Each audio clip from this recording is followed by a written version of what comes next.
பெரம்பலூரில் தனியார் நிதி நிறுவனத்தை வாடிக்கையாளர் ஒருவர் இழுத்து பூட்டிய சம்பவம் பரபரப்பை ஏற்படுத்தியுள்ளது.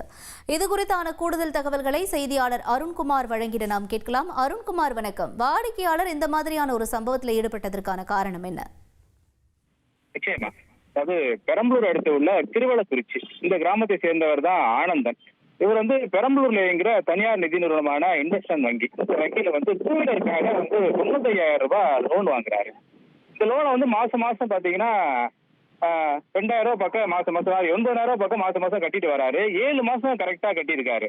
இந்த நிலையில தான் பாத்தீங்கன்னா இந்த பேங்க்ல இருந்து கஸ்டமர் போன் பண்ணிருக்காங்க. இந்த மாதிரி நீங்க ஓவர்டி கட்டணும், 1,500 எக்ஸ்ட்ரா கட்டணும்னு சொல்றாரு. அப்பதான் ஆனந்தன் சொல்ற, நான் மாசம் சரியா தவணை கட்டிட்டு இருக்கேன், நான் எதுக்கு ஓவர்டி கட்டணும் சொல்றாப்ல. இவங்க பேங்க்ல டெய்லியும் போன் பண்ணி ஆனந்தனுக்கு டார்ச்சர் பண்ணிருக்காங்க, இது கட்டுங்க. இதுல மனவள அடிச்ச ஆனந்தன் நேற்று பேங்க்ல கேட்டிருக்காரு, நான் சரியா தான் பணம் கட்டுறேன், எதுக்கு நீங்க ஓவர்டி கேக்குறீங்க? உள்ள இருக்கிற ஊழியர் சரியா அவருக்கு பதில் சொல்லல.